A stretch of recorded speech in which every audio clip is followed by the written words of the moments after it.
Queridos irmãos, que lindo o evangelho de hoje, né? Como toca o nosso coração, e ainda bem que toca. As palavras do evangelho hoje são, num primeiro momento, já autoexplicativas. Portanto, mantendo a essência do que foi lido agora, porque Jesus foi extremamente claro, o evangelista coloca a clareza com que nosso Senhor deve ter experienciado esse conto, esse confronto, se deu com um confronto. Jesus foi provocado por um mestre da lei. O mestre da lei sabia muito bem qual é o mandamento da lei de Deus, como participar da vida eterna, mas ele queria confrontar Jesus. E diante desse confronto, nosso Senhor ainda aprofunda a sua infinita misericórdia. Entendamos, o contexto é o seguinte: Jesus, isso que eu quero falar com vocês, porque não está tão explícito, mas está implícito no Evangelho. Jesus é como o samaritano. A gente está vendo nesse evangelho o contexto de uma pessoa que foi espancada, que foi roubada, que foi assaltada, e diante disso, 3 outros personagens chegam. O primeiro, um sacerdote. Qual seria a obrigação, não uma recomendação, mas a obrigação daquele sacerdote? Terminar o seu culto ou primeiro ir socorrer a pessoa que tinha necessidade, que podia morrer? Evidentemente, a vida em primeiro lugar. Depois, Nosso Senhor até fala: primeiro reconcilia com teu irmão, cuida daquele ferido, depois vai apresentar tua oferta no altar. A obrigação do sacerdote era primeiro socorrer aquele semelhante, aquele próximo. Mas diante de tal situação, ele não quis permanecer próximo, foi embora. Chegou um levita. Os levitas pertencem também à classe sacerdotal. Tanto os sacerdotes quanto os levitas são figuras muito caras para o Primeiro Testamento, o Antigo Testamento. E o levita, por acaso, faz a mesma coisa. Olha, não faz nenhuma atitude de caridade e vai embora. Em um primeiro momento podemos pensar, mas que perversos, não é? Mas não é só perversidade, não. Tanto o levita quanto o sacerdote, por que não tocaram naquele que tinha sido espancado? Provavelmente, esse ser espancado, esse homem, estava coberto de sangue, estava machucado, estava sujo, porque mantinha-se ainda, e pasmem, foi isso o que impediu de terem socorrido quem precisava. Se eles tocassem em uma pessoa que estava impura, entendamos que o Primeiro Testamento fala muito de puro e impuro, se eles tocassem no sangue, eles, para oferecerem um sacrifício ou participarem do culto divino, ficariam impuros. Seria necessária uma purificação. Jesus quer contextualizar isso. Provavelmente, é claro que não temos os detalhes históricos, mas por isso que eu disse, está implícito. Provavelmente o sacerdote ia participar de algum culto. Ele estava por ali passando. Jesus coloca por acaso. Por acaso ele estava passando.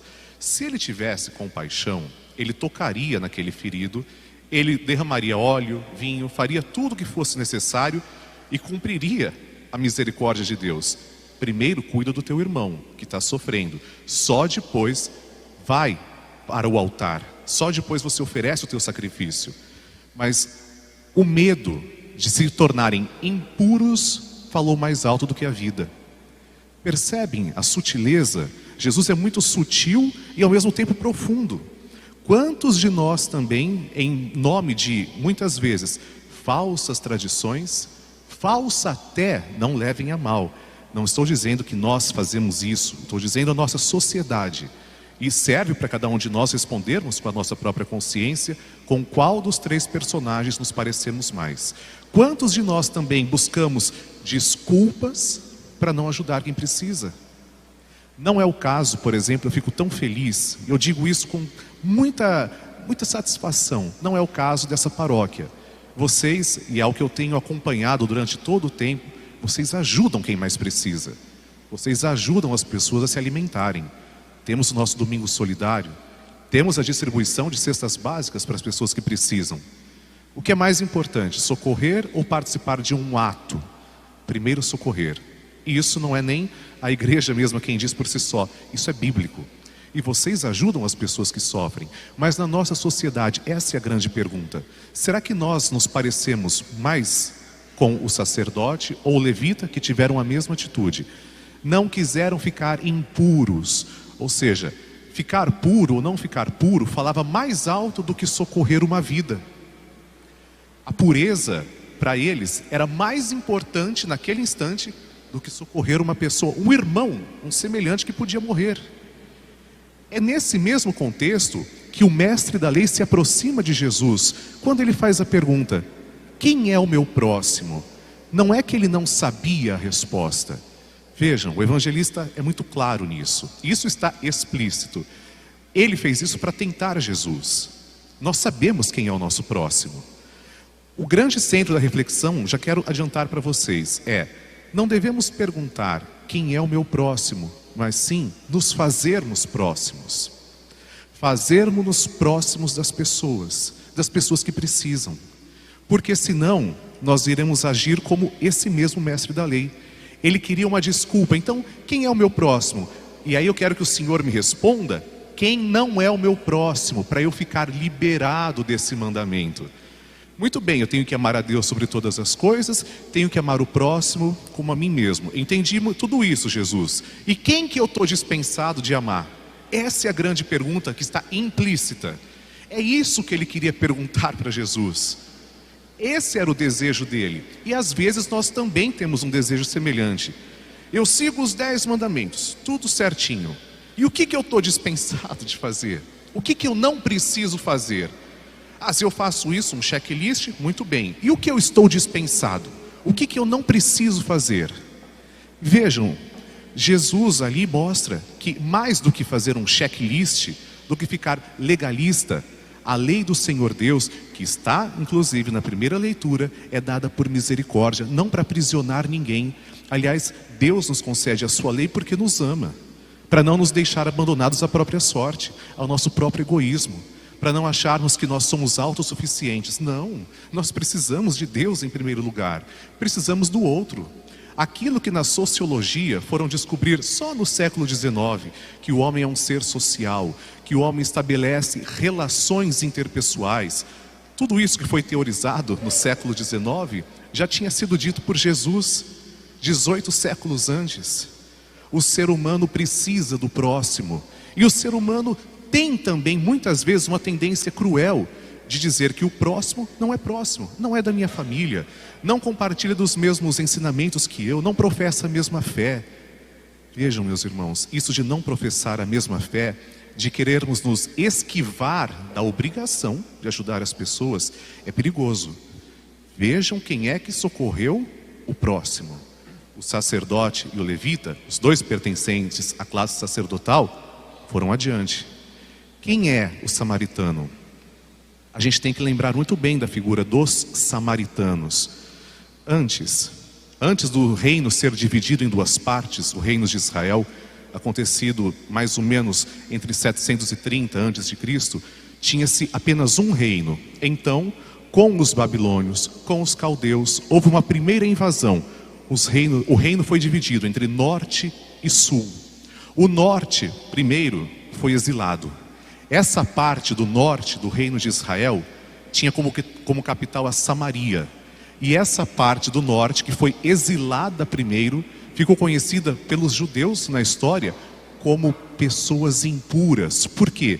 Porque eles se misturavam com os costumes de outras religiões. Adorar Deus Baal, adorar Deus da colheita, adorar outros deuses, ter outros costumes. E o reino do sul, enquanto isso, nesse tempo, não estava vivendo grandes dificuldades. Até que, no século VI a.C., 586, com a invasão, o reino do sul é destruído e os judeus são exilados. A capital do reino do sul era Judá, por isso judeu, foram exilados. O reino do norte sempre foi mal visto. E esse reino do norte, capital da Samaria, era visto como um pessoal impuro. Então, para o samaritano, até que não fazia tanta diferença tocar naquele outro, naquele pobre que tinha sido espancado, mesmo que tivesse sangue. Mas o que Jesus quer mostrar? Quem é, em primeiro momento, isso teologicamente falando, quem é a pessoa que está espancada ali? Somos nós. Vejam o contexto histórico. Primeiro, de onde vinha esse homem? De Jericó. Nós vamos muitas vezes nos aventurar. Deus nos deixou a sua lei, nós às vezes queremos seguir outro caminho pela nossa própria vontade, pelo nosso egoísmo. e nos afastamos de Deus. Vamos brincar lá em Jericó. Vamos fazer então do nosso jeito. Não precisamos da lei. Vamos fazer com o jeito que eu acho que eu tenho que fazer. E aí o que acontece? Nós somos feridos, nós somos machucados, nós nos arrependemos, somos espancados, somos assaltados. Quem são os nossos inimigos? Evidentemente, os que não colaboram com Deus, os que colaboram com o reino do mal. E quantas vezes nós ficamos exatamente como essa pessoa, como esse próximo caído, esperando que alguém nos acuda? Quem é que vem acudir? Quem é esse bom samaritano que vem nos acudir? É Jesus. Nessa história, nesse relato, o Senhor está se colocando como a própria pessoa que socorre a outra. Quando eu lembro que eu tenho que acudir o meu próximo, que está ferido, que está machucado, primeiro eu tenho que lembrar que alguém já fez isso por mim. Quem? O próprio Jesus. E se Jesus fez isso por mim, por que raios eu vou fazer diferente? Por que eu vou virar as costas para o outro que está morrendo, que está precisando de socorro? Com a desculpa de não me tornar impuro? Vou colocar a minha religião no lugar? Essa religião é autêntica? Vejam, mais uma vez eu chamo, por isso que eu expliquei para vocês da Samaria e de Judá. Eu chamo a atenção para a realidade da Samaria. Eles tinham uma religião, os samaritanos, que já estava misturada com a de outros países. Caldeus, babilônios, assírios. Mesmo com essa religião que não era de acordo com a doutrina da época, de acordo com a lei pura judaica, mesmo assim, foi esse samaritano quem socorreu.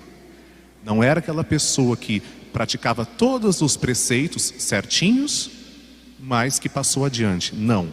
O samaritano, que muitas vezes tinha uma religião, uma ideia conturbada de religião, não era judeu propriamente dito, foi ele quem socorreu, foi ele quem acudiu. Meus irmãos, quanta leitura cabe para o dia de hoje, quanta reflexão. Se nós queremos também ser acudidos, ser socorridos, se queremos misericórdia, hajamos com misericórdia. É tão fácil a gente pedir misericórdia só para nós. Muitas vezes a gente até fala, diante de uma situação muito triste, misericórdia. Faz alguma coisa, Senhor. Deus faz, mas Ele espera que você seja a misericórdia dEle, que você também esteja agindo. Você não é cristão? Você não é a imagem e semelhança de Deus? Ele conta com você. E Ele quer te dar a misericórdia. Misericórdia para todos nós. Misericórdia, que vem do latim misericordias, ou seja, um coração que está doente, um coração que precisa de auxílio, que precisa de piedade, um coração misericordioso. Temos que ter compaixão. Aliás, é outra palavra que eu gosto de ver a etimologia, compássio, com sofrimento. Diante de uma pessoa que está ali, em perigo de morte, ferida, espancada, foi assaltada, temos que sofrer com essa pessoa, mas não ficar sofrendo parados, agir. Vejam, o samaritano não só derramou óleo e vinho nas feridas, como patrocinou, levou para a pensão. Cuida dele, eu vou pagar para você. E se por um acaso, diante de tantas intempéries que aconteceu com ele, algo pior possa acontecer, eu vou pagar também. Mas cuida dele. Ele precisa agora de um pouso, ele precisa de comida. É uma vida, vai morrer se nós deixarmos abandonado esse pobre homem. Cuida dele, e eu volto e pagarei o que tiveres gasto a mais. Quem é que não vê o limite da conta bancária? Quem é que não fica preocupado com o saldo para arcar as nossas dívidas? Deus. A conta de Deus é infinita, a misericórdia dele é infinita. Ele paga todas as nossas dívidas, Ele cerca a gente de carinho e compaixão, quando a gente está exatamente nessa mesma situação do homem. Se Deus faz tudo isso por mim, eu quero que Deus faça assim comigo também. O que me custa fazer para o outro o que eu quero que façam comigo? Vejam, a primeira leitura diz, o mandamento de Deus não está longe. Não é uma coisa que você possa dizer, está lá no céu, está lá no mar, está distante. Amar a Deus e o próximo é uma coisa impossível. Não. A primeira leitura diz, isso você pode fazer, isso você pode cumprir. O que Deus quer de nós, meus irmãos, simplesmente é o amor. O meu amor para Ele, porque meu amor tem que ser totalmente dele, não tenho que colocar, eu amo o Senhor se o Senhor fizer isso para mim. Não temos negócios com Deus. Não uma relação comercial, mas uma relação de amor profundo, de doação, de entrega. E esse mesmo amor deve ser refletido no meu semelhante. Só isso que ele pede. Que você o ame de todo o coração. E agora nós perguntamos, né? Diante de tudo isso, a essência do cristianismo é isso. Porque 2000 anos depois de Jesus ter feito tudo o que fez, ter falado, parece que ainda a humanidade não aprende. É uma reflexão profunda. Onde está o erro? Diante de outras religiões, inclusive no Oriente, uma vez eu fiquei sabendo sobre essa história, uma pessoa disse assim, ao ver um cristão socorrendo uma pessoa que estava em situação de rua, que bonito, ele é cristão. Ou seja, aquela pessoa deu um testemunho verdadeiro do que professava. O cristão é aquele que socorre, é aquele que acode. Quando nós deixamos refletir a imagem de Cristo, a segunda leitura é isso, é um hino cristológico. Deus invisível se faz visível em Jesus Cristo. Nós também, quando nós tornamos a face de Jesus visível em nós, nós estamos comunicando Jesus ao mundo. Estamos sendo também outra espécie de Cristo. Não o único, o primogênito, mas a reflexão. Jesus é refletido em mim, no meu ato, no meu amor. É só isso que Ele quer. Não é difícil, não é impossível. Exige compromisso, só isso. É isso que Jesus quer que façamos. Louvado seja nosso Senhor Jesus Cristo. Para sempre seja louvado. Creio em Deus Pai.